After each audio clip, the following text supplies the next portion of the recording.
Good afternoon class. आज आपकी पहली क्लास है एंटरप्रेन्योरशिप डेवलपमेंट और कम्युनिकेशन, बिजनेस कम्युनिकेशंस की। आज हम थ्योरी आउटलाइन का पहला पार्ट आधा करेंगे, जो कि है एंटरप्रेन्योर, उसके कॉन्सेप्ट, कैरेक्टरिस्टिक्स, टाइप्स और फंक्शंस। टाइप्स और फंक्शंस हम कल करेंगे। आज हम करेंगे एंटरप्रेन्योर का कॉन्सेप्ट, उसके कैरेक्टरिस्टिक्स और एंटरप्रेन्योरशिप डेवलपमेंट। आप लोग को बीच में कोई भी क्वेश्चन हो तो प्लीज अनम्यूट करके पूछ लेना, और अगर कोई क्वेश्चन आपको क्लास के बाद पूछना हो तो जब हम रिकॉर्डिंग बंद कर देंगे तो हम इनफॉर्मल डिस्कशन में उसको आगे ले जा सकते हैं। इनकी who is an entrepreneur? N entrepreneur is an economic agent. Agent by agent से हम समझते हैं कि जो अपने खुद के इनिशिएटिव से अपनी एजेंसी का एक्सरसाइज करके इकोनॉमिक डेवलपमेंट में टेक पार्ट करता है। सिर्फ अपनी इकोनॉमिक डेवलपमेंट नहीं, देश की इकोनॉमिक डेवलपमेंट, जॉब्स बनाता है, अर्न करता है, टैक्स पे करता है, जिससे कि देश चलता है।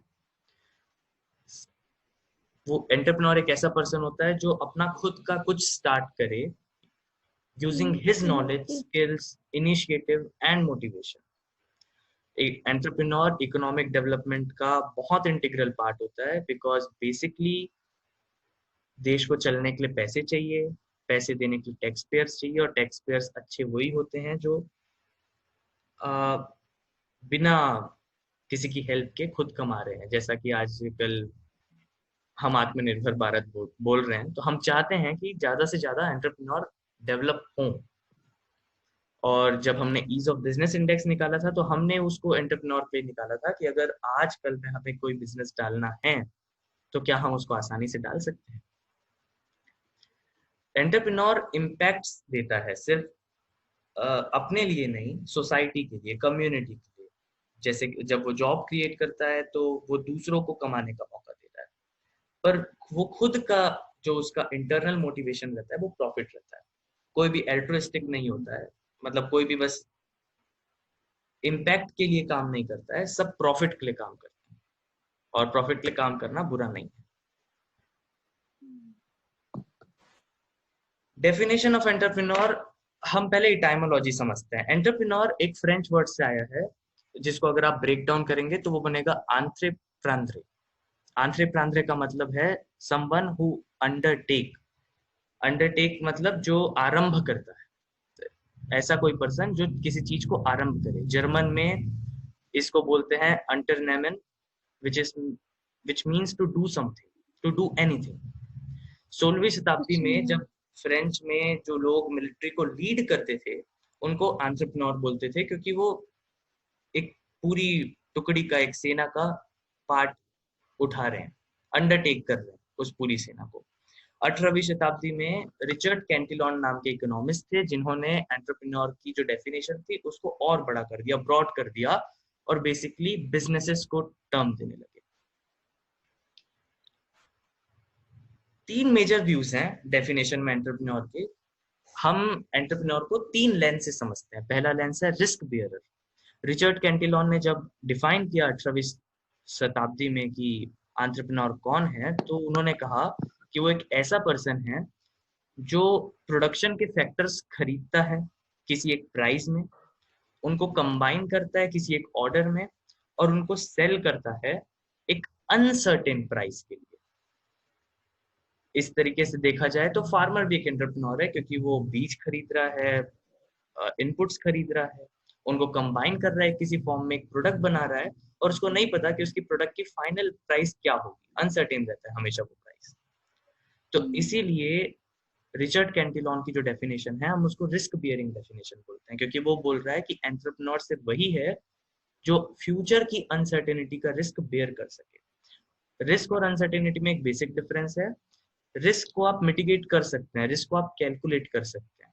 रिस्क को हम इंश्योरेंस इसलिए लेते हैं ताकि रिस्क कम हो जाए, पर अनसर्टेनिटी को आप कैलकुलेट नहीं कर सकते। इसीलिए अनसर्टेनिटी को जो अंडरटेक करे, दैट इज एन एंटरप्रेन्योर। जैसे कि पीएच नाइट ने बोला कि entrepreneur is a specialised group of person who bear uncertainty.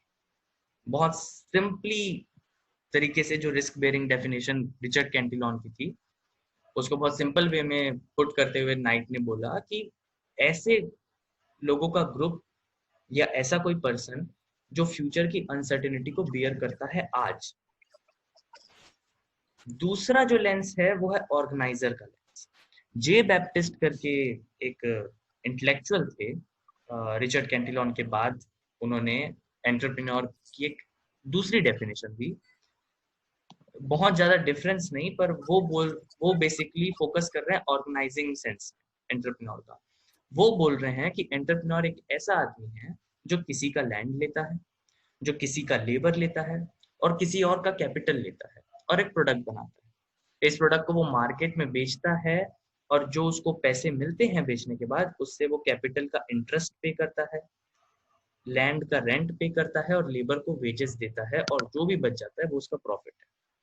ये बेसिकली एक बिजनेस सेंस में जे बैप्टिस्ट कह रहे हैं कि someone who has the ability to organize factors of production, and by selling these product he earns his profit or she earns his profit, she earns her profit. जो तीसरा lens है entrepreneur का वो है इनोवेटर का lens. Innovator का lens Joseph स्कम्पीटर करके एक और इकोनॉमिस्ट हुए, जिन्होंने 1934 में बोला कि किसी को भी एंटरप्रेन्योर कहलाने के लिए इनोवेशन उसका सेंट्रल कैरेक्टरिस्टिक है। मतलब कि N innovator is someone who brings economic development, तरह तरह के नए कॉम्बिनेशन जोड़ के जो हमको पहले नहीं पता थे। इस समय पे इनोवेटर और इन्वेंटर के बीच डिफरेंस करना बहुत इंपॉर्टेंट है, जैसा कि स्कम्पीटर ने 1934 के पेपर में किया था। उन्होंने बोला कि इन्वेंटर एक ऐसा पर्सन है जो इन्वेंट करता है किसी एक नई चीज को या डिस्कवर करता है किसी नई चीज को, पर इनोवेटर इज समवन जो उस इन्वेंशन का यूज करे या उस डिस्कवरी का यूज करे नए तरीके से to create profit for the society and for herself. तो इकोनॉमिक डेवलपमेंट चाहिए, पर जो कॉम्बिनेशन है वो नए होने चाहिए। तो इसीलिए एंटरप्रेन्योर का सेंट्रल कैरेक्टरिस्टिक है इनोवेशन। और ये इनोवेशन किसी भी तरीके का हो सकता है। न्यू प्रोडक्ट, कोई नया प्रोडक्ट हो सकता है, कोई नया मेथड हो सकता है प्रोडक्ट प्रोड्यूस करने का, हो सकता है कोई एक नया मार्केट डेवलप हो गया, हो सकता है कोई एक नई रॉ मटेरियल मिल गई जो पहले हमको नहीं पता थी, या एक नया तरह का ऑर्गेनाइजेशन बन गया। जैसे कि बात करें न्यू मार्केट की बात करते हैं, तो ओला जब आया तो ओला का मार्केट नया नहीं था, पर ओला और उबर ने मिलके उस मार्केट को इस तरीके से डिफाइन कर दिया कि वो स्पेसिफिकली उनके जानरे में नया हो गया। हम राइट्स को सिर्फ हाथ दे के नहीं बुला रहे हैं, अब हम एप्लीकेशन का यूज करके बुला रहे हैं। तो this is new method used in a new market, and that is why those people are called entrepreneur. In conclusion, हमने तीन चीजें पढ़ी एंटरप्रेन्योरशिप के लिए। पहला है रिस्क बेयरिंग, दूसरा है ऑर्गेनाइजेशन, और तीसरा है इनोवेशन।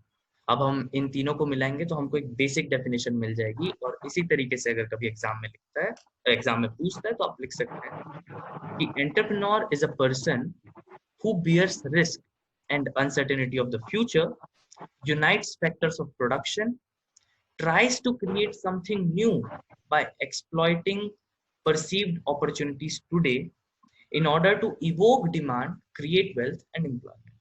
हिंदी में बोले तो एंटरप्रेन्योर एक ऐसा पर्सन है जो फ्यूचर का, जो भविष्य का रिस्क और अनसर्टेनिटी को कैलकुलेट करता है, आज जो उसके पास फैक्टर्स मौजूद है प्रोडक्शन के, उनको कंबाइन करता है, एक अपॉर्चुनिटी देखता है जिसको एक्सप्लॉइट करता है, उस प्रोडक्ट में एक इनोवेशन लाता है जिससे कि डिमांड क्रिएट हो और वो पैसा कमा सके, खुद के लिए भी और दूसरों को भी काम दे सके। ठीक है, कोई बोलो।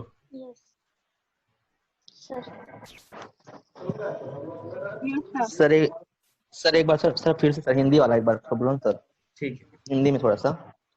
एंटरप्रेन्योर एक ऐसा व्यक्ति है जो भविष्य की रिस्क और अनसर्टेनिटी को कैलकुलेट करता है, बियर भी करता है, आज के फैक्टर्स ऑफ प्रोडक्शन को जोड़ता है आपस में इनोवेटिव तरीके से, और जो अपॉर्चुनिटीज उसको दिखती हैं उनको एक्सप्लॉइट करके डिमांड क्रिएट करता है, ताकि वो खुद के लिए भी पैसा कमा सके और दूसरों को भी काम दे सके।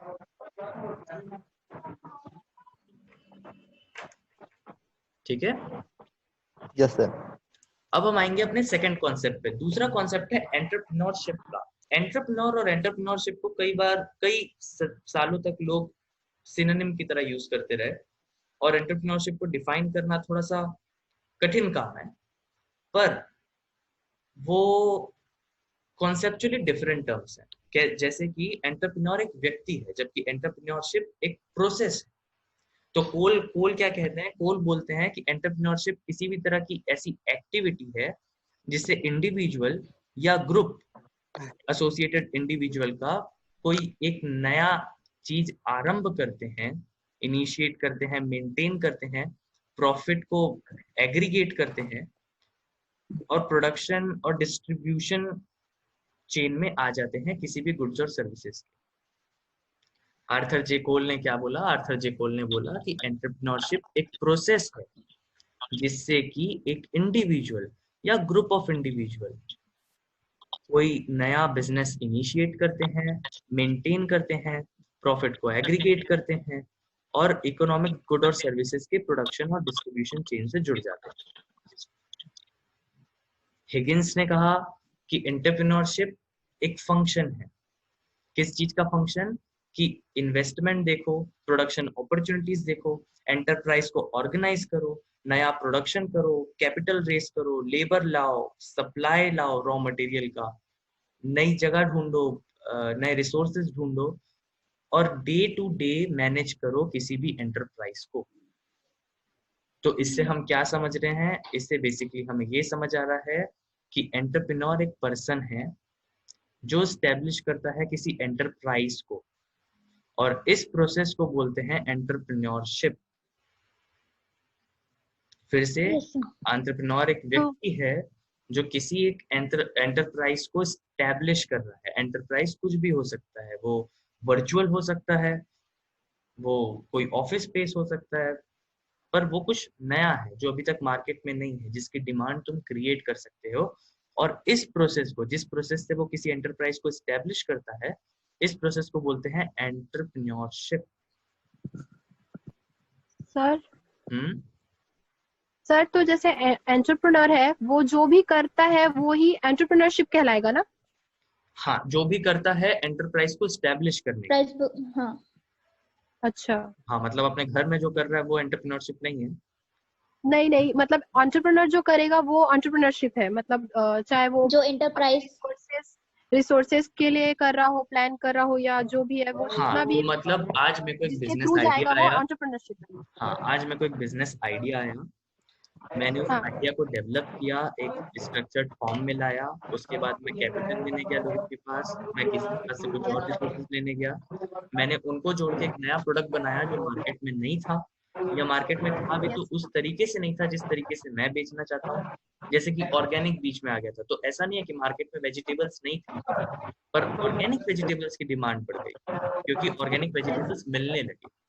तो ये कोई एक पर्सन ही होगा जिसने सोचा कि नहीं, केमिकल मत सोचे, मैं एक नए तरीके से वही चीजें उगाऊंगा जो उगरी हैं और उनको अच्छे प्राइस में बेचूंगा, ताकि मेरा भी प्राइस रियलाइजेशन ज्यादा हो और लोगों को अच्छा खाने को मिले। तो वो हो गई एंटरप्राइज, वो पर्सन हो गया एंटरप्रेन्योर, और जो उसकी थिंकिंग प्रोसेस थी एंड से एंड तक, यहाँ तक कि एंटरप्राइज को डे टू डे ऑर्गेनाइज करना, मेंटेन करना, एंटरप्रेन्योरशिप कहलाता है। ऐसा नहीं है कि एक बार एंटरप्राइज डेवलप हो गया तो उसके बाद एंटरप्रेन्योरशिप खत्म, उसको मेंटेन करना भी एंटरप्रेन्योरशिप ही है।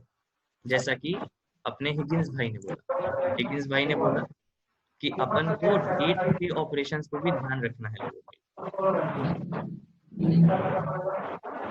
ठीक है, सर बैकग्राउंड में बहुत हल्ला हो रहा है, हाँ, बहुत साउंड आ रहा है सर। सारे सारे बच्चे प्लीज अपना माइक म्यूट कर लें।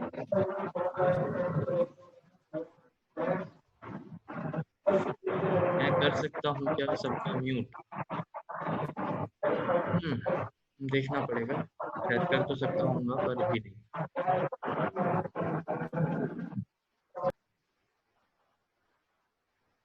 हाँ, सबने म्यूट कर लिया? कोई है? महाराज म्यूट कर लो यार अपने आप को।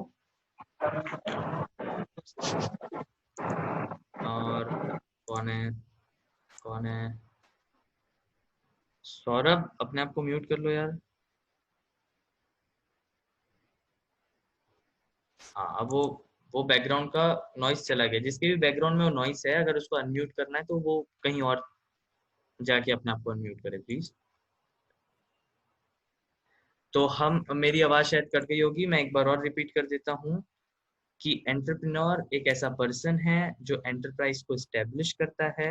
एंटरप्राइज को स्टैब्लिश करने की प्रोसेस, यहाँ तक कि एंटरप्राइज को मैनेज करने की प्रोसेस को एंटरप्रेन्योरशिप कहते हैं। हम्म। हम अब देखेंगे एंटरप्रेन्योर के क्या क्या कैरेक्टरिस्टिक्स होते हैं, पर इसके पहले बेसिकली एंटरप्रेन्योर के 1000 कैरेक्टरिस्टिक्स हो सकते हैं। हम कभी एनकम्पास नहीं कर सकते कि क्या क्या होना चाहिए और क्या क्या नहीं होना चाहिए। तुम जितनी साइट्स पे जाओगे, जितने नोट्स पढ़ोगे, किसी में कुछ एक्स्ट्रा होगा, किसी में कुछ कम होगा, किसी में कुछ ज्यादा होगा। तो these are subjective things, but मैंने मेरी समझ से जो बेसिक, जो टॉप 10 मेरे कैरेक्टरिस्टिक्स हैं वो ये है। पहला है इवॉल्विंग। तो एंटरप्रेन्योर को हमेशा फीडबैक लेना चाहिए, फीडबैक को सीक करना चाहिए और कॉन्स्टेंटली अपने आप को इवॉल्व करना चाहिए, ताकि नए मार्केट्स, नए वेंचर्स, नए लोगों से वो अच्छे से अपने उसका जो एंटरप्राइज है उसको वो अच्छे से उन जगहों पे स्टैब्लिश कर सके। फीडबैक लेना is a must must characteristic for an entrepreneur. दूसरा, वो इनोवेटिव होना चाहिए। जैसा कि मैंने बोला कि उसके उसके पास जो नॉलेज और स्किल रहनी चाहिए उसका वो इस्तेमाल करके कुछ नया क्रिएट कर रहा है। चाहे वो नया मार्केट हो, नया प्रोडक्ट हो, नया मीन्स ऑफ प्रोडक्शन हो, चाहे वो कुछ भी हो, पर वो एक नई चीज मार्केट में ला रहा है जिसकी वजह से उसके प्रोडक्ट की वैल्यू डिफरेंशिएटेड है, और इसीलिए उसका इनोवेटिव होना बहुत इंपॉर्टेंट है। तीसरा, फ्यूचर ओरिएंटेशन। उसको पता होना चाहिए या उसको एक अंदाजा होना चाहिए कि फ्यूचर में मार्केट कैसा होगा, फ्यूचर में जो लोग होंगे वो कैसे होंगे, फ्यूचर में अगर, जैसे कि जब बिटकॉइन आया तो बिटकॉइन की इनोवेटर को तो हम एक सूडो नेम से जानते हैं, पर बेसिकली उसका फ्यूचर ओरिएंटेशन मार्केट। या जब पेटीएम आया, तो पेटीएम जब आया तब हैंड करेंसी बहुत ज्यादा यूज में थी, नॉर्मल रुपीज जो हम आप और एक्सचेंज करते हैं, बट उसका ओरिएंटेशन था कि फ्यूचर में मैं इस करेंसी को, ये जो ट्रांजैक्शन है इसको डिजिटल कर सकता हूँ क्योंकि डिजिटल की नीड आएगी। That was his future orientation, and that is why entrepreneur का एक बहुत इंपॉर्टेंट कैरेक्टरिस्टिक्स है कि वो अपने फ्यूचर मार्केट को समझे। चौथा है वो लीडर होता है। वो अपने एरिया का, अपने सेक्टर का, अपने लोगों का एक फाइनल लीडर होता है, और वो लीडर लीड करता है लोगों को कुछ ऐसा बनाने के लिए या उसके एंटरप्राइज को इस तरीके से चलाने के लिए कि वो प्रॉफिट गेन करते जाए। चौथा है वो रिस्क टेकर होता है। उसको पता होता है कि जो भी वो करने वाला है उसमें किसी अमाउंट का रिस्क है, वो उस रिस्क को कैलकुलेट करता है और उस कैलकुलेटेड रिस्क को लेता है, टेक करता है, ताकि फ्यूचर में जो प्रॉफिट है वो उसको रियलाइज कर सके। छठा है इनिशिएटिव। जो एंटरप्रेन्योर है वो वो जो कुछ भी कर रहा है उसको इनिशिएटिव लेना कहते हैं। इनिशिएटिव लेना मतलब, आज अगर मैं सोच रहा हूँ कि मेरे को किसी और से जाके वो कैपिटल रेस करना है, या मेरे को क्राउड फंडिंग करनी है, या मेरे को कोई एक नया मशीन बनाना है जिससे कुछ होता हो, तो वो मेरा इनिशिएटिव है। तो ऐसा पर्सन जो इनिशिएटिव ले सके, जो इनिशिएशन से घबराए नहीं। जो अपना सातवां पॉइंट है वो है इंडिपेंडेंस। इंडिपेंडेंस मतलब वो किसी चीज पे डिपेंडेंट नहीं है। कोई चीज, कोई पर्टिकुलर फैक्टर उसके लिए कंस्टेंट नहीं है, वो हमेशा वर्क अराउंड ढूंढ सकता है। अगर आज मेरे को यहाँ से पैसा नहीं मिल रहा तो मैं वहां से पैसा रेज कर लेता हूँ। और जो मैनेज करता है वो एंटरप्राइज को, वो इंडिपेंडेंटली मैनेज करता है, इन अ सेंस कि उसको पता होता है कि उसका विजन क्या है, उसका ड्रीम क्या है, और वो उसी तरीके से अपने एंटरप्राइज को आगे ले जाता है। एक जो सबसे इम्पोर्टेंट कैरेक्टरिस्टिक है वो है हाईली ऑप्टिमिस्टिक। मैं आज तक जितने भी एंटरप्रेन्योर से मिला हूँ, जितने लोगों से बात किया हूँ, जितनों के टॉक्स अटेंड किया हूँ, वो सब के सब मतलब बहुत ज्यादा ऑप्टिमिस्टिक होते हैं। चाहे पूरा मार्केट डूब रहा हो, चाहे सब लोग मर रहे हो, उनको हमेशा सिर्फ ऑप्टिमिज्म दिखाई देता है। और इसलिए ऑप्टिमिज्म एक बहुत इंपॉर्टेंट कैरेक्टरिस्टिक हो जाता है एंटरप्रेन्योर का, क्योंकि उसका ऑप्टिमिज्म सिर्फ उसके लिए नहीं, उसकी टीम के लिए मोटिवेशन का सोर्स हो जाता है। Second last, high achievement. उसके पास एक डिजायर होनी चाहिए कि मेरे को कुछ बड़ा अचीव करना है, मेरे को कुछ ज्यादा अचीव करना है। वो अपने आप को कंस्ट्रेंट नहीं रख सकता एक मार्केट में, एक प्लेस में, एक प्रोडक्ट में, एक चीज में। या अगर वो रख भी रहा है तो उसमें बेसिकली अगर इस पॉइंट को समझा जाए तो व्हाट वी आर सेइंग कि an entrepreneur is someone who whose vision drives him, जो अपने विजन से चलता है, और उसका विजन जो है वो बहुत हाई अचीवमेंट विजन। जो लास्ट वाला है वो है hard work. No entrepreneur can become an entrepreneur until he does his share of hard work. जब ओला पुणे में चालू हुआ तो जो फाउंडर थे वो खुद ड्राइवर बन के 6 महीनों तक उन्होंने ओला की गाड़ी चलाई। उनके पास ज्यादा फ्लीट नहीं थी, 3 गाड़ियां थी, 2 उन्होंने ड्राइवर रखे थे और वो खुद एक गाड़ी चलाते थे 12-12 घंटे। और उसके बाद वो अपने एंटरप्राइज पे भी ध्यान देते थे, प्रोडक्ट डेवलपमेंट में, मार्केट में, बाकी चीजों में। तो इसीलिए एंटरप्रेन्योरशिप और managing an enterprise is a full time job which requires hard work. What are we saying कि एक ऐसा पर्सन जो विजन से चलता हो, उसका विजन हाई अचीवमेंट का हो, जिसको पता हो कि उसको रिस्क मिलेंगे फ्यूचर में, वो रिस्क को लेने की क्षमता रखता हो, जो हार्ड वर्क करने को रेडी हो, जो इंडिपेंडेंट हो, ऑप्टिमिस्टिक हो अपने प्रोडक्ट और अपने मार्केट को लेके, मार्केट लीडर हो, मार्केट लीडर भी नहीं तो अपना टीम लीडर है। Leadership is a quality of a person जो इंट्रिंसिक है, जो बाहर कितने लोगों को लीड कर रहा है वो उस पर डिपेंडेंट नहीं। उसका जो माइंडसेट है वो फ्यूचर ओरिएंटेड माइंडसेट हो, इनोवेटिव हो, और कॉन्स्टेंटली फीडबैक ले अपने आप को, अपने प्रोडक्ट को और अपने मार्केट को इवॉल्व करने के लिए। टाइप्स हम कल करेंगे। तो बेसिकली आज हमने जो चीजें सीखी उनको एक बार समराइज करते हैं। एंटरप्रेन्योर कौन है? एंटरप्रेन्योर एक इकोनॉमिक एजेंट है जो अपना खुद का कुछ स्टैब्लिश करता है using his knowledge, his skills, her knowledge, her skills, her initiative and her motivation. Economic development के लिए बहुत ज्यादा वाइटल है। इम्पैक्ट क्रिएट करता है, जो प्रॉफिट में रूटेड रहते हैं पर वो सोसाइटी के लिए बहुत इम्पैक्टफुल होते हैं। हाँ, एंटरप्रेन्योर जो वर्ड आया है वो आंत्रपांद्रे से आया है, जिसका मतलब है अंडरटेक। जर्मन में बोलते हैं अंटरमैन, मतलब कि to do something. French man जो मिलिट्री को लीड करते थे उनको एंटरप्रेन्योर कहा जाता था 16वीं शताब्दी में। 18वीं शताब्दी में रिचर्ड कैंटिलॉन ने एक नया इस टर्म का यूज किया बिजनेस को डिफाइन करने के लिए।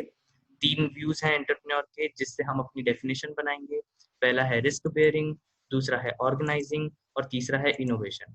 तो कंक्लूजन में एंटरप्रेन्योर कौन है? एक ऐसा व्यक्ति जो रिस्क ले सकता है, जो फैक्टर्स ऑफ प्रोडक्शन को यूनाइट कर सकता है, जो कुछ नया बना सकता है अपनी अपॉर्चुनिटीज को एक्सप्लॉइट करने के लिए, डिमांड क्रिएट करने के लिए, वेल्थ बढ़ाने के लिए और एम्प्लॉयमेंट देने के लिए।